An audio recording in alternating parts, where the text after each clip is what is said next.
زکوٰۃ نکالنے کا صحیح طریقہ، مکمل رہنمائی قرآن و حدیث کی روشنی میں۔ سامعین کرام، اسلام میں جن چیزوں پر زکوٰۃ فرض ہے وہ اور ان کے متعلقہ کچھ مسائل کچھ اس طرح ہیں۔ نمبر 1، سونا، چاندی اور نقدی پیسے۔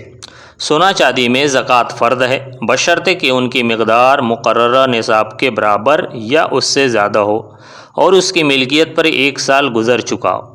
سونے کا نصاب 85 گرام جبکہ چاندی کا نصاب 595 گرام ہے۔ اس طرح اگر سونا 85 گرام سے اور چاندی 595 گرام سے کم ہو تو زکوٰۃ فرض نہ ہوگی، اور اگر یہ دونوں اپنے مقررہ وزن کے برابر یا اس سے زیادہ ہوں لیکن ان پر سال نہ گزرا ہو تو تب بھی زکوٰۃ فرض نہیں ہوگی۔ دونوں شرطیں اگر موجود ہوں تو سونے چاندی کی زکوٰۃ نکالنے کا طریقہ یہ ہے کہ سب سے پہلے ان کا وزن دیکھ لیں، پھر مارکیٹ کے موجودہ ریٹ کے مطابق اس وزن کی قیمت کی تحدید کر لیں۔ اس کے بعد اس کا 2.5% یا 40واں حصہ زکوٰۃ کی نیت سے ادا کر دیں۔ مسئلہ نمبر 1، سونا چاندی چاہے ڈیلے کی شکل میں ہو یا زیورات کی شکل میں، دونوں صورتوں میں زکوٰۃ فرض ہے۔ حضرت عبداللہ ابن عمرو بن عاص رضی اللہ عنہ بیان کرتے ہیں کہ ایک عورت اپنی بیٹی کو لیے رسول اللہ صلی اللہ علیہ وسلم کے پاس آئی جس کے ہاتھ میں سونے کے 2 کنگن تھے۔ آپ صلی اللہ علیہ وسلم نے پوچھا، کیا تم ان کی زکوٰۃ دیتی ہو؟ اس نے کہا نہیں، تو آپ صلی اللہ علیہ وسلم نے فرمایا، ایسرک ان یصورک اللہ بہما یوم القیامہ سوارین من نار، کیا تمہیں یہ بات پسند ہے کہ قیامت کے دن اللہ تعالیٰ تمہیں ان دونوں کے بدلے آگ کے کنگن پہنائے؟ تو اس نے انہیں زمین پر پھینک دیا اور کہا، یہ دونوں اللہ اور اس کے رسول کے لیے ہیں۔ ابو داؤد 1563، نسائی 2479۔ مسئلہ نمبر 2، کاغذی کرنسی چاہے ریال ہو یا دینار، روپیہ ہو یا ڈالر، وہ بھی سونے چاندی کے حکم میں آتی ہے۔ لہٰذا جس شخص کے پاس چاندی کے نصاب کی قیمت کے برابر یا اس سے زیادہ کرنسی موجود ہو اور اس پر سال گزر چکا ہو تو اس میں زکوٰۃ فرض ہوگی۔ مسئلہ نمبر 3، قرض کی زکوٰۃ کی 2 صورتیں ہیں۔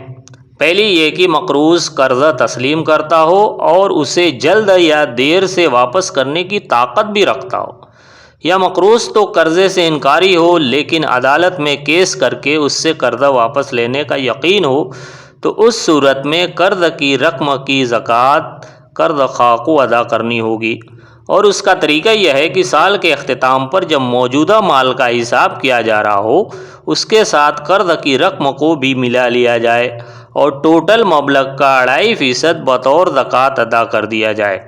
اور دوسری صورت یہ ہے کہ مقروض قرضے سے انکاری ہو اور عدالت کے ذریعے اسے واپس لینے کا امکان بھی نہ ہو، یا وہ قرضے کو تسلیم تو کرتا ہو لیکن ہر آئے دن واپسی کا وعدہ کر کے وعدہ خلافی کرتا ہو، یا اس کے حالات ہی ایسے ہوں کہ وہ قرضہ واپس کرنے کی طاقت ہی نہ رکھتا ہو، تو ایسی صورت میں قرض کی رقم پر زکوٰۃ فرض نہیں ہوگی۔ ہاں، جب مقروض قرضہ واپس کر دے تو گزشتہ 1 سال کی زکوٰۃ ادا کر دی جائے۔ مسئلہ نمبر 4، ایک شخص کے پاس زکوٰۃ کا نصاب تو موجود ہو، چاہے سونا چاندی کی شکل میں یا نقدی کرنسی کی شکل میں یا کسی اور شکل میں، لیکن وہ خود دوسروں کا مقروض ہو اور اگر زکوٰۃ ادا کرے تو مزید بوجھ تلے دب جانے کا اندیشہ ہو تو ایسی حالت میں اس پر زکوٰۃ فرض نہیں ہوگی۔ ہاں، اگر قرض کی ادائیگی کے بعد بھی اس کے پاس زکوٰۃ کے نصاب کے برابر مال موجود ہو اور اس پر سال گزر چکا ہو تو اس کا 2.5% زکوٰۃ کی نیت سے ادا کرنا ضروری ہوگا۔ مسئلہ نمبر 5، کمپنی کے حصص شیئرز اگر تجارتی مقصد سے خریدے گئے ہوں اور ان پر سال گزر چکا ہو تو ان کی زکوٰۃ ادا کرنا لازمی ہوگا۔ اگر خود کمپنی تمام پارٹنرز کے حصص کی زکوٰۃ ادا کر دیتی ہے تو ٹھیک ہے، ورنہ ہر پارٹنر اپنے اپنے حصص کی زکوٰۃ ادا کرنے کا پابند ہوگا۔ مسئلہ نمبر 6، زکوٰۃ خالص سونے چاندی پر فرض ہوتی ہے، لہذا ملاوٹ کو وزن میں شمار نہیں کیا جائے گا۔ اس طرح اگر ملاوٹ کا وزن نکال کر خالص سونے چاندی کا وزن مقرر نصاب سے کم ہو جائے تو اس پر زکوٰۃ فرض نہیں ہوگی۔ نمبر 2، تجارتی سامان۔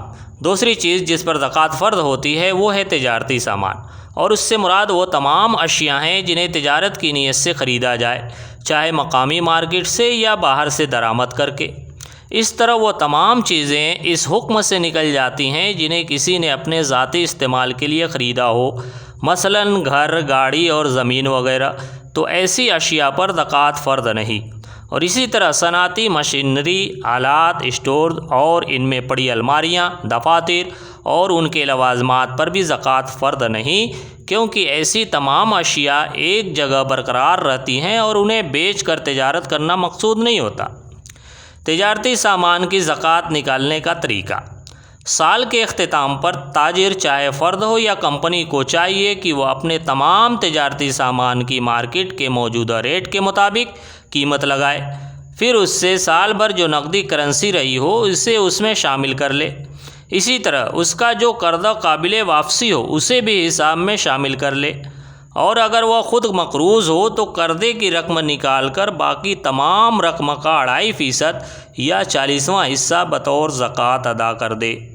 مسئلہ: صنعتی آلات اور مشینری کی اصل قیمت پر تو زکوٰۃ فرض نہیں، البتہ ان کی آمدنی اگر زکوٰۃ کے نصاب کو پہنچ جائے اور اس پر سال بھی گزر جائے تو اس سے زکوٰۃ نکالنا ضروری ہوگا۔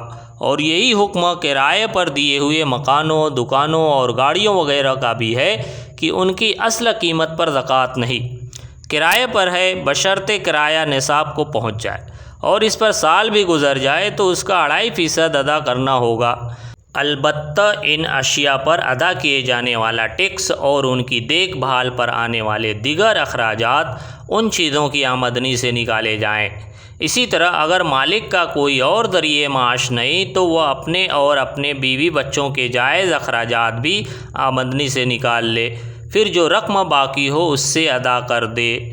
اللہ ہمیں زکوٰۃ کی صحیح سمجھ بوجھ عطا فرمائے اور اسی کے مطابق زکوٰۃ ادا کرنے کی توفیق دے، آمین۔